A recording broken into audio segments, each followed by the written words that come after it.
I want to believe that now students are now quiet to listen from the chief guest. Our students, please. I don't know what they are hearing me. Kindly, can you keep quiet and wait from the chief guest? I'm seeing parents are really listening very keenly.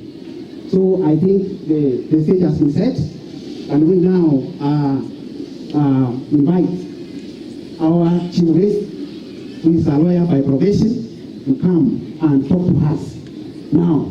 And we clap for him as he comes. 1, 2, 3. Bwana Simon, Oyucho, Commissioner, Karibu. Thank you so much. You are welcome.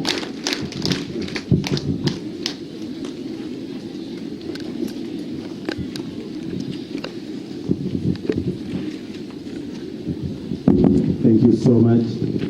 The BOE chair of this great school, together with the members of your board, the PA, the CEO of the school, together with your teachers and support staff, our very good parents, our beautiful daughters. Good afternoon. Good afternoon once again. Allow me to address us in English. I really wanted to speak in my native language, but the principal says Rangala Girls is a confluence of tribes.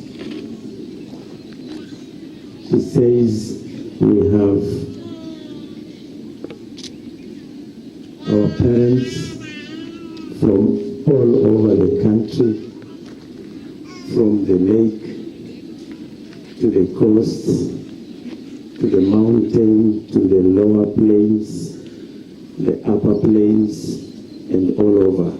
So I want everybody to benefit fully from the information I have. Ladies and gentlemen, it is true I'm a lawyer, but it is also true that I'm a teacher.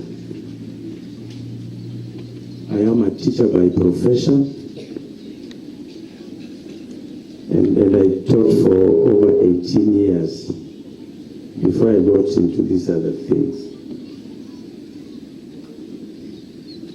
As a teacher, I taught mathematics and physics, and you have seen my product in the person of the PA chair. And I'm sure that there are many others that will come to say hi after this. Ladies and gentlemen, the Teacher Service Commission, as we are all aware, is a constitutional commission for the sole purpose of employing and managing teachers.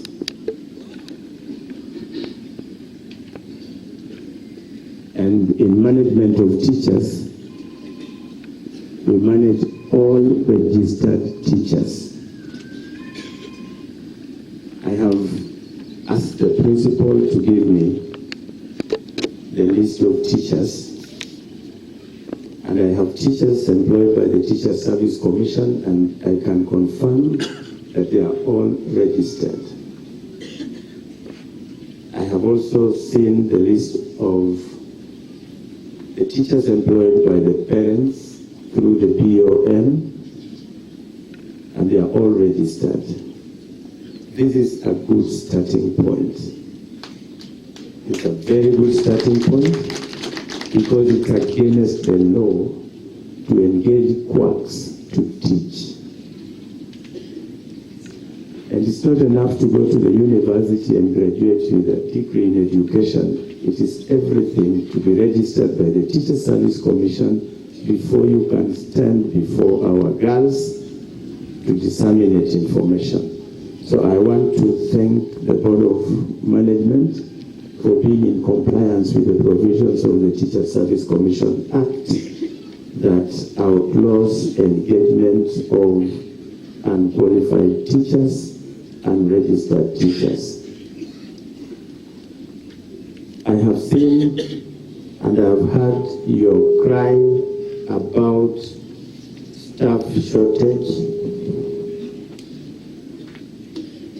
and everybody that has spoken before me has talked about staff shortage.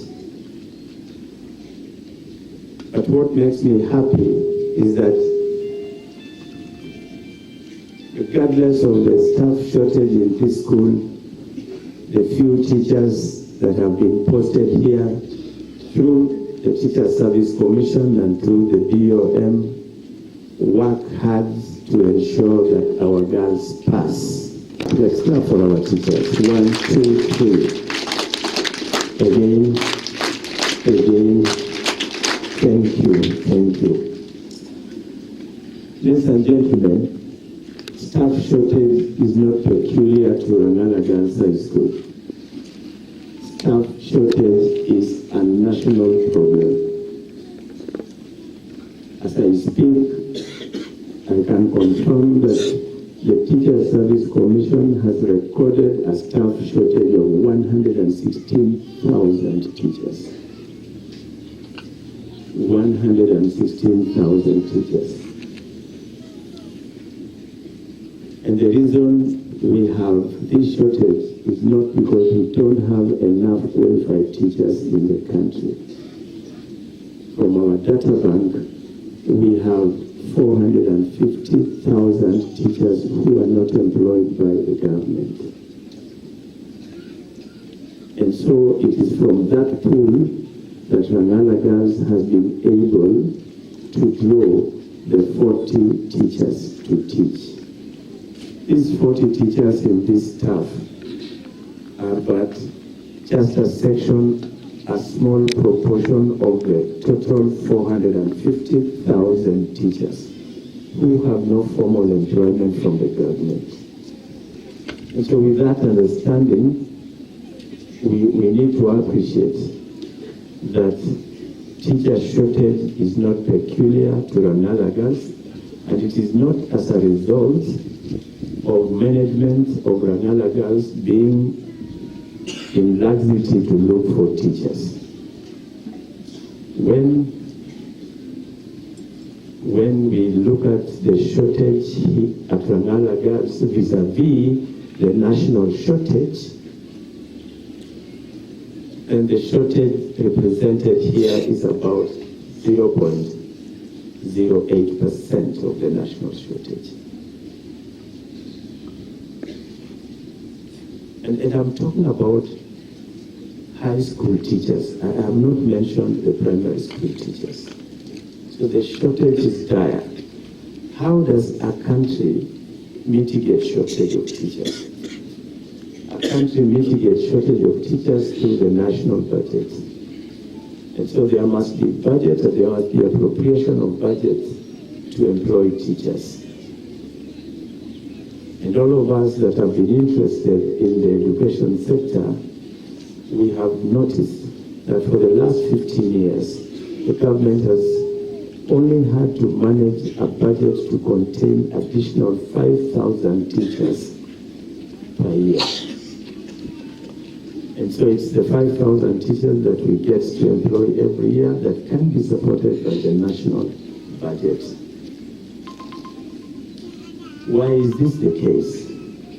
Ladies and gentlemen, of the national budget, the education sector gets 67% of the national budget. All the money you pay through levies, 2/3 goes to the education sector. And of the 2/3 that goes to the education sector, 78% goes to pay salaries for teachers. So it's a bigger thing that we need to embrace as a community, if not as a country. And as a community, what can we do? As a community, we need to engage seriously in terms of mitigating the issue of teacher shortage. And one way of mitigating this is seeking permission from the Ministry of Education. And our officer from the Ministry of Education has spoken well. That we get permission, we get authority so that we can get some little funding from parents to enable us mitigate the shortage in education. So let's have that understanding. Let's have that understanding. But see, I have now come, isn't it? See, I've come to talk about teacher shortage. So we will leave something for the principal so that we can see how to get my donation of teachers on permanent and pension basis.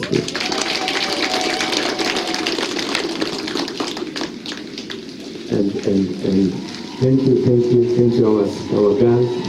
We are getting teachers so that you can be taught better. Thank you very much. And even as we do this, we know that the Teacher Service Commission has, the head office has given powers and delegated authority to our officers in the field, and we shall be asking Daktari, when you get teachers from study leave, when you get teachers from other kinds of leaves, let me know how many you have brought to Rangala girls so that we can improve this.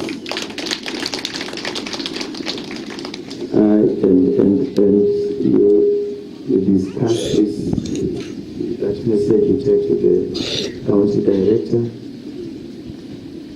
and then you can see what happens, but I'm sure I'll get a report about further postings to Rangala girls apart from what I'll give to the principal. Ladies and gentlemen, I am happy about what I've seen in this school.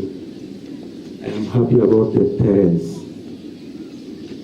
For the longest time, parents from this part of the country have been fairly negligent in issues of education. Previously, I would attend an AGM like today and only meet a paltry fraction of parents. But we can see that our tents are full, and that is a demonstration of the fact that you know there is some good work going on in this school and that you're ready to support. For a school to perform well, as has been said by previous speakers,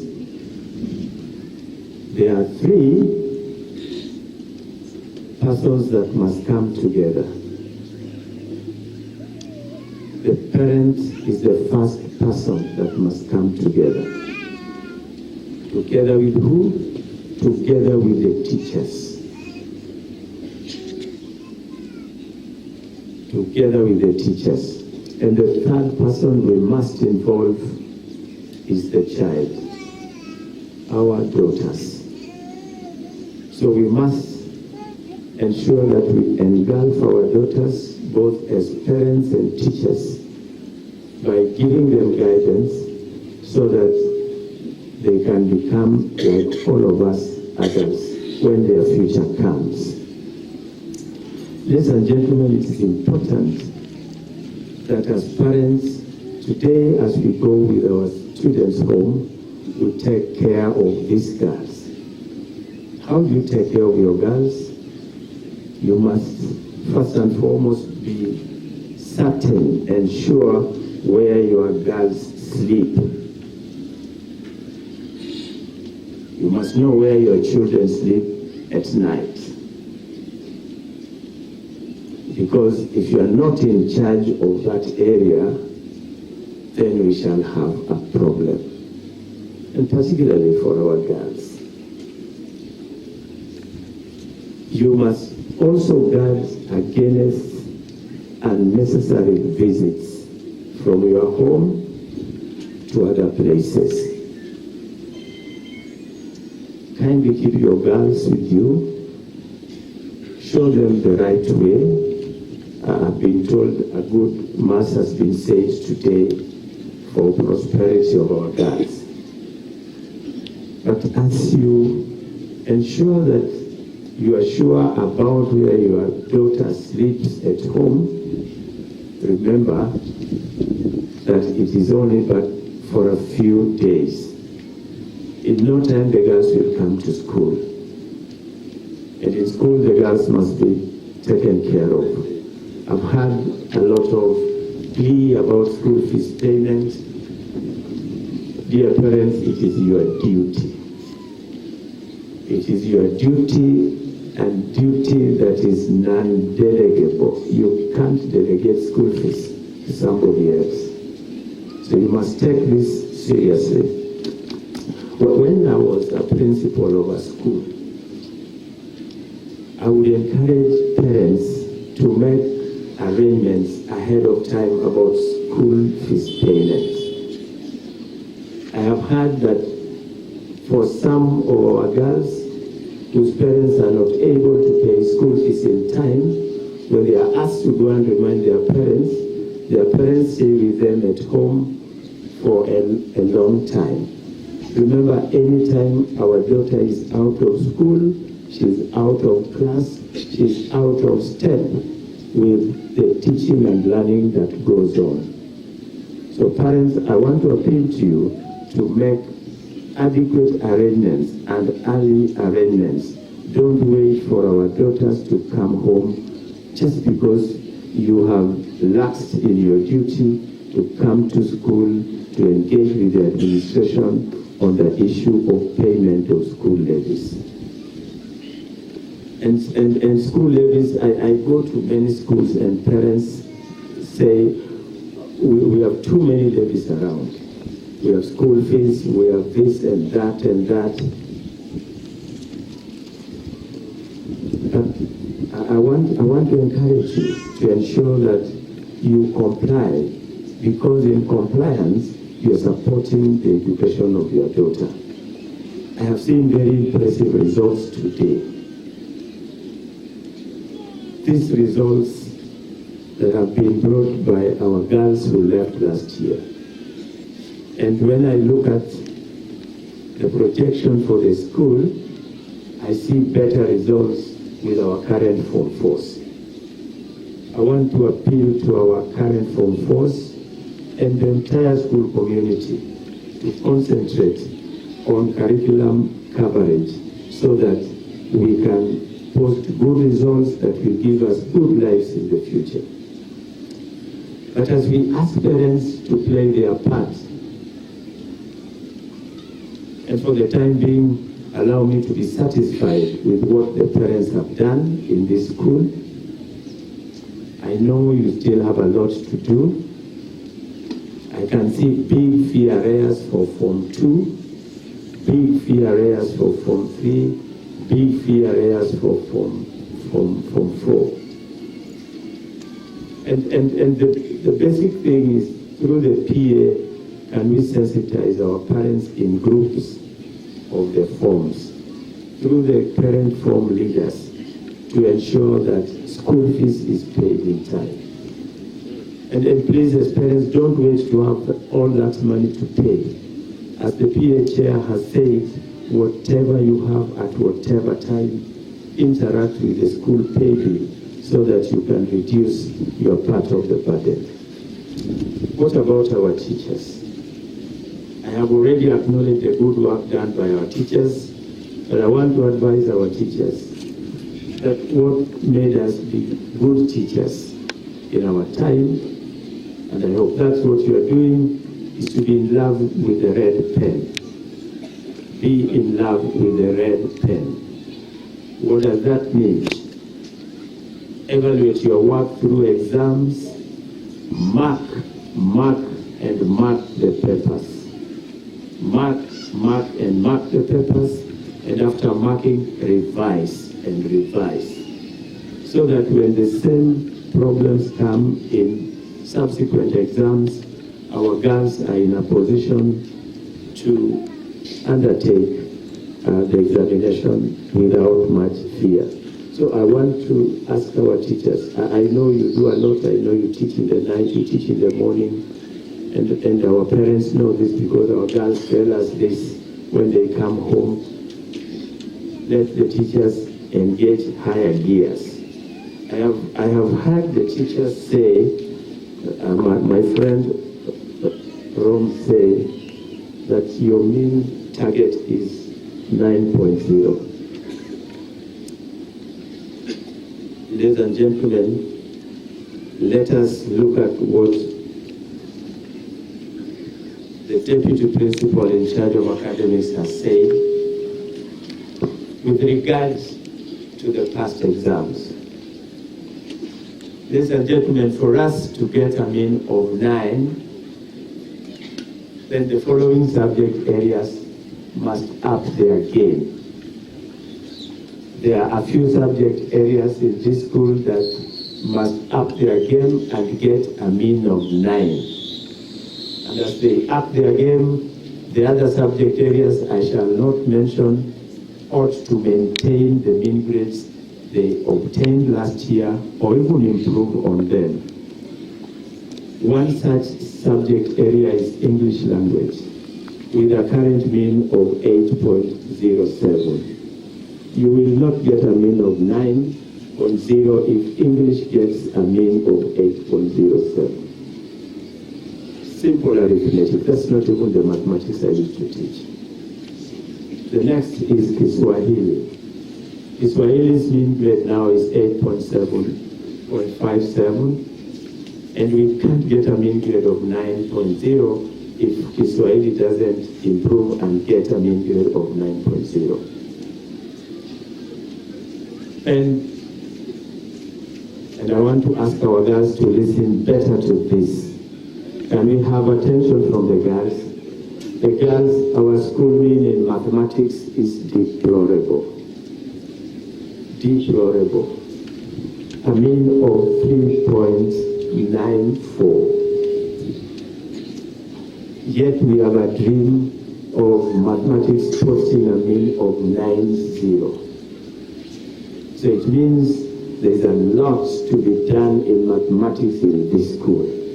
And so when I shall be having discussion with the principal, I shall lay a lot of emphasis in terms of the teachers I will bring in the area of mathematics.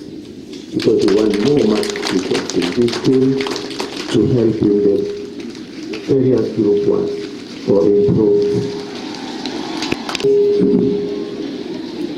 From my experience in teaching, I know that girls perform better than boys in mathematics. Isn't that true? Girls are better mathematicians and better achievers in mathematics than boys. So Rangala girls is no exception. We must move out of 3.94 and get to 10. Let these others follow. The next subject area is the area of physics, with a mean of 8.62. And physics must perform above 8.62 if we have to get a mean of 9 this year. And lastly, ladies and gentlemen, chemistry. Chemistry. I want to tell you sincerely, our girls, are you hearing? I want to tell you that it's easier to pass mathematics, physics, and chemistry than any other subject offered in the curriculum. So let our girls work hard, our Form 4s. We must move away from the last year's mean of 5.97 to a mean of 9. So all of us have a duty to perform. All of us have a duty to ensure that we move as a school to shine in this part of the country. Lastly, ladies and gentlemen, I want to laud the peace that we have in the country and particularly in the education sector.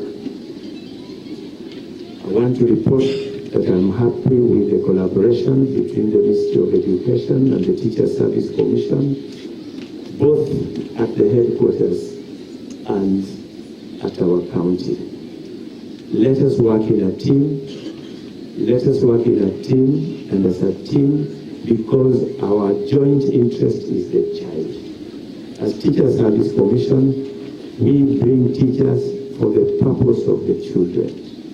The Ministry of Education is doing a lot of good work in terms of infrastructure and quality assurance in various aspects for the interest of our teachers. May this continue, and we have no otherwise as a country but to maintain peace in the education sector. This peace in the education sector has also been seen particularly with the engagement of our social partners, the unions, the Kenya National Union of Teachers, the CUPET, and the Union of Teachers for Special Needs Education. May this peace continue even as we work separately for the sole purpose of ensuring that our students in this country progress well and better. Ladies and gentlemen, as we close the school today, I want to wish you journey masses as you go with our daughters back home. Please remember to get the ladies into school by time of the girls reporting so that our teachers can be ready to undertake the noble duty. Thank you very much, ladies and gentlemen.